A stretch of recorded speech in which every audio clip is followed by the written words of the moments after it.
Hello everyone and welcome back to the channel. I hope आप सब ठीक होंगे। आज का जो हमारा टॉपिक है that is MCQs on education issues and trends. So it is part fourth of the series. Already हमने 3 पार्ट्स अपलोड किए हैं। अगर उन वीडियोज़ को आपने अभी तक नहीं देखा है तो मेरे प्लेलिस्ट में जाके उन वीडियोज़ को आप चेकआउट कर सकते हो। तो वीडियो को स्किप मत करना, एंड तक देखना है, ठीक है। तो चलिए आज के वीडियो स्टार्ट करते हैं क्वेश्चन नंबर 1 से। Question number 1 is who said statistics has been defined as the science counting. तो इस क्वेश्चन में हमने ये बताना है कि किसने कहा कि जो स्टैटिस्टिक्स है it is the science counting. Okay, so वो थे Bowley. Option number A is the correct answer for this question. So next question is which average is affected most by extreme observation. ठीक है, तो इस question में हमने ये बताना है कि which average is affected by most extreme observation. ठीक है, so arithmetic mean is affected by the extreme observations. So arithmetic mean is the correct answer for this question. So next question is median is तो median क्या होता है? ये होता है middle most value. Okay, तो next question भी यही है। So question number 5 that is the sum of the deviations of individual observations is 0 than median. Okay, then median. तो एट द टाइम ये जो सम ऑफ डिविएशंस होता है जब किसी इंडिविजुअल के ऑब्जर्वेशंस 0 होंगे देन मीडियन, तो उसे हम क्या कहते हैं? ठीक है, सो उसे हम कहते हैं mode. Okay, option number B is the correct answer for this question. Next question is the sum of absolute deviations of items is minimum from. Okay, the sum of absolute deviations of items is minimum from. Okay, so option number A is the correct answer for this question, that is median. Okay, so next question is question number 7 which of the following is the most unstable average। तो इस question में हमने ये बताना है कि most unstable average इनमें से कौन है। ठीक है, तो वो है mode. Option number C is the correct answer for this question. So next question is the quartile deviation is a frequency distribution is. Okay, ये जो कर्टाइल डिविएशन होता है it is a frequency distribution is. ठीक है, तो किसकी ये कर्टाइल deviation ये जो होती है किसकी फ्रीक्वेंसी डिस्ट्रीब्यूशन होती है? ओके, सो इस क्वेश्चन का जो करेक्ट आंसर है option number B that is half of the distance between the 75th and 25th percentage. Okay, option number B is the correct answer for this question. So next question is question number 9 which of the following are positional average. तो इस question में हमने ये बताना है कि positional average इनमें से कौन है। ठीक है, so that is median. Okay, क्या है वो? Median. So next question is question number 10 middle quartile is known as. ये जो मिडल कर्टाइल होता है इससे और हम क्या कहते हैं? इसे हम कहते हैं median. Okay, option number A is the correct answer for this question. So next question is the measure which divides a distribution in 10 equal parts is known as।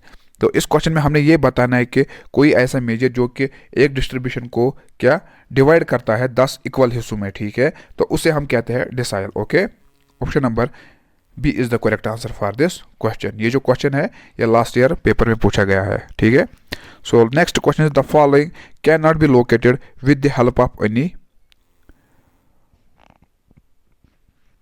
the following cannot be located with the help of an auge. Okay, so option number B is the correct answer for this question, that is mode.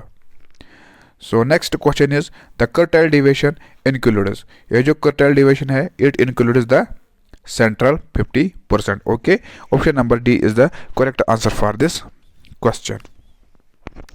So next question is the range of the correlation coefficient is. तो इस question में हमने ये बताना है कि range of correlation coefficient क्या होती है। ठीक है, ये होती है -1 to +1। ओके, यहाँ से यहाँ तक इसकी रेंज होती है। ओके, ये क्वेश्चन भी लास्ट ईयर आया था। Okay, so next question is in correlation both variables are always. तो इस क्वेश्चन में हमने ये बताना है कि ये जो कोरिलेशन होती है इसमें जो दोनों वेरिएबल्स होते हैं they are always random. Okay, option number A is the correct answer for this question.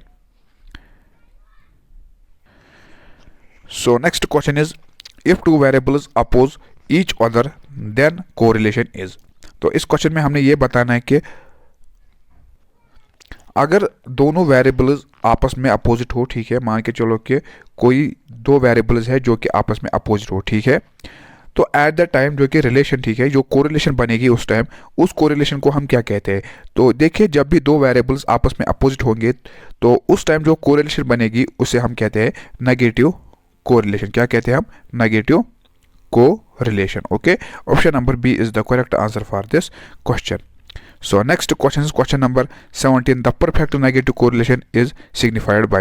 तो इस क्वेश्चन में हमने ये बताना है कि जो परफेक्ट नेगेटिव कोरिलेशन होती है उसे किस तरह हम सिग्निफाई करेंगे। तो option number D, that is -1, ठीक है। -1 is the correct answer for this question and it signifies the perfect negative correlation. Okay, so next question is the correlation coefficient r is independent of. तो इस question में हमने ये बताना है कि ये जो कोरिलेशन कोएफिशिएंट होता है आर, ठीक है, is independent of, so it is independent of both changes of origin and scale of measurement. Okay, option number C is the correct answer for this question.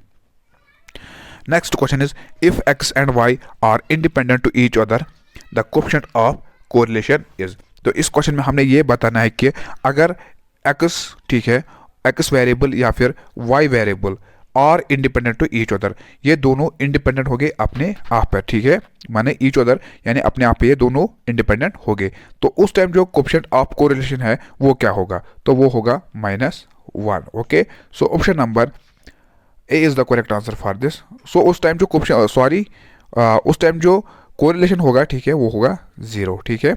तो इस क्वेश्चन में हमने ये बताना था कि if x and y are independent to each other, मान के चलो कि x और y जो है ये दो वेरिएबल्स है, ठीक है, x एक वेरिएबल है और y जो है दूसरा वेरिएबल है, ठीक है।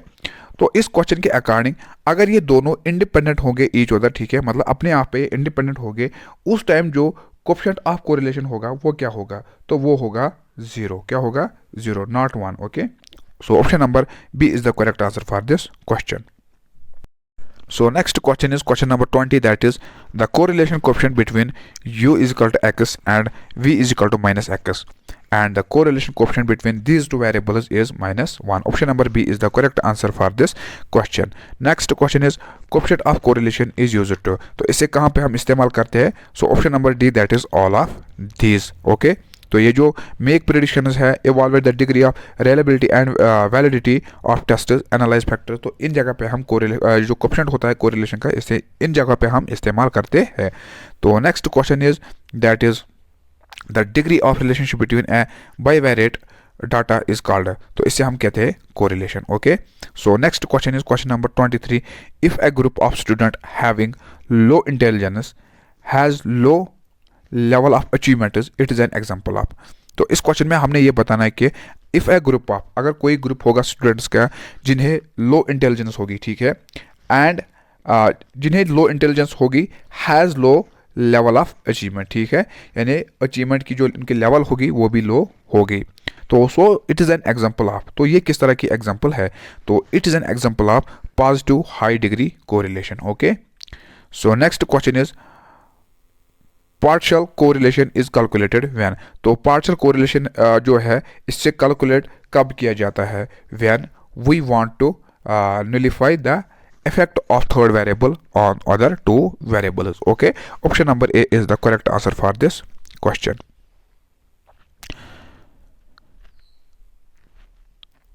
So next question is standard deviation is always computed from. So it is computed from mean. Option number A is the correct answer for this question. So next question is statistics can be best considered. Okay, it can be best considered both arts as well as science. Okay, option number C is the correct answer for this question. So next question is question number 7, that is QD equals. तो QD का मतलब होता है quartile deviation. Okay, कर्टाइल deviation किसके बराबर होता है? ये बराबर होता है 2/3 S। Okay, option number A is the correct answer for this question. So next question is median deviation equals. तो मीडियन ये जो मीडियन डिविएशन होती है ये किसके बराबर होती है? ये बराबर होती है 4/5 S। Okay, option number B is the correct answer for this question. Next question is according to percentiles median to be measured must lie in, so it must lie in 50th. Okay, option number C is the correct answer for this question. So next question is percentile and moment system are two groups of central tendencies measure. Okay, so part sixth की बात करेंगे आज यहाँ पे, ठीक है। तो इस क्वेश्चन में हमने ये बताना है कि adult education includes political and civic as well as moral education is said by. तो इस क्वेश्चन में हमने ये बताना है कि ये जो अडल्ट एजुकेशन है it includes political and civic as well as moral education. तो ये किसने कहा था? ये कहा था किसने? KG सैयदुद्दीन ने। Okay, option number D is the correct answer for this question. So next question is adult education is given on a part-time basis and given therefore concurrently with work and earning of living is said by। तो ये किसने कहा था? ये कहा था Ernest baker ने। Okay, so next question करते हैं question number 3। How many adult institutions have been reported by Hartog committee were reported during British India? ठीक है, तो कितने अडल्ट इंस्टीट्यूशंस को वहां पे रिपोर्ट किया गया था? सो वो थे option number B, that is 11। Okay, 11 is the correct answer for this question. Next question is when did movement of adult education started India? तो इस क्वेश्चन में हमने ये बताना है कि जो अडल्ट एजुकेशन मूवमेंट है इससे इंडिया में कब स्टार्ट किया गया था? इससे किया गया था इन द ईयर ऑफ 1912 में। Okay, so next question is mention the period of decline of adult education program India. तो इस क्वेश्चन में हमने ये बताना है कि हमें मेंशन करना है कि ये जो पीरियड था decline of adult education program ये कब स्टार्ट हुआ था इंडिया में। ठीक है, यानी decline of adult education program कब हुआ था इंडिया में? तो वो हुआ था 1927 से 1937 तक। Option number B is the correct answer for this question. Next question करते हैं at which place Rabindranath Tagore made centre of adult education. तो एट विच प्लेस जो रविंद्रनाथ टैगोर थे उन्होंने कहाँ पे बनाया था सेंटर ऑफ एडल्ट एजुकेशन का? तो वो था कहाँ पे? सेंटिनिकेटन। ओके, ये बांग्लादेश में था जहाँ पे अमर्त्य सेन पैदा हुए थे। Okay, next question is without adult education and adult literacy it is not possible to the range and speed of economic and social development is or require is said by। तो ये किसने कहा था? ये कहा था डॉक्टर VKRV राव ने। Okay, next question is who defines adult education as to include all instructions and informed important to adults. So ये कहा किसने? ये कहा है option number A, that is SN Mukherjee ने। So next question is what are group was subscribed by Ministry of Education for National Adult Education Program। So option number C, that is 15 to 35 years of age group। ठीक है, जो कि limit रखा गया था किसके लिए? अडल्ट एजुकेशन प्रोग्राम के लिए। ठीक है, जो नेशनल अडल्ट एजुकेशन प्रोग्राम था उसमें जो एज लिमिट रखा गया था वो था 15 से लेके 35 ईयर्स तक। Okay, next question is when national literacy mission was launched in India. तो इसे कब किया गया था? इन मई 1988 में। Okay, next question is for how many people national literacy mission NLM envisages imparting functional literacy at the first instance। So 80 million is the correct answer for this question। Next question करते हैं whose dream national literacy mission wanted to fulfill। So option number A, that is Mahatma Gandhi. Okay, next question is adult education is also known as. तो इसे और हम कहते हैं social education. ठीक है, ये जो क्वेश्चन है ऑलरेडी हमने डिस्कस किए।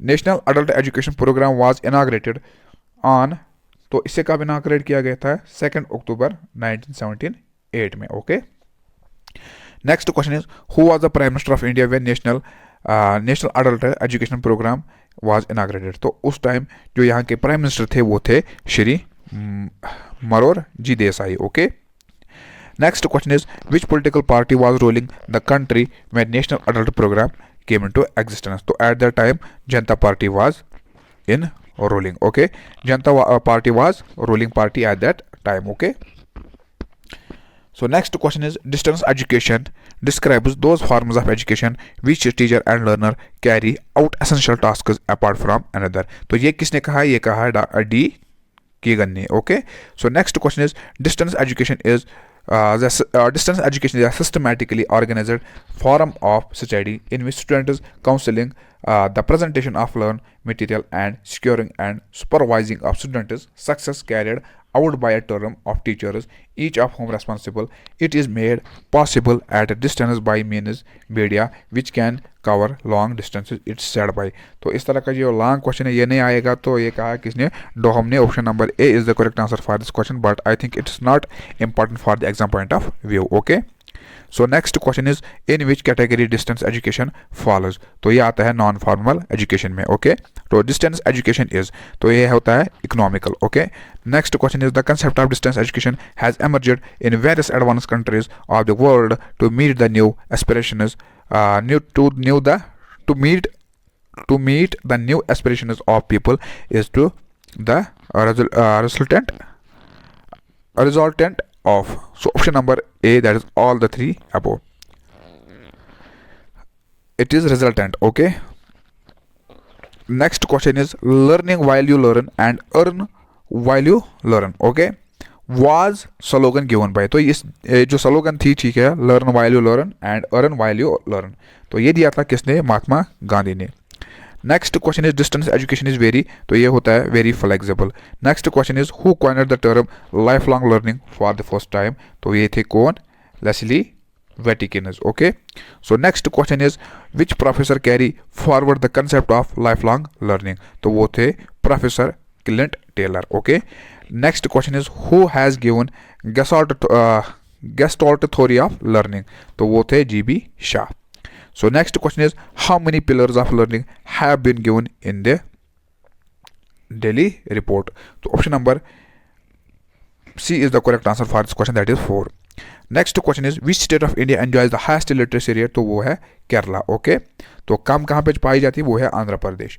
तो next question is which one of the following is the correct abbreviation of TLC, so that is total literacy campaign. Okay, so next question is which of the following is the correct abbreviation of NLMAL. okay, so option number B, that is National Literacy Mission Authority, is the correct answer for this question, that is NLMA. okay, National Literacy Mission Authority. Next question is which of the following is a passive agency of education, so that is television.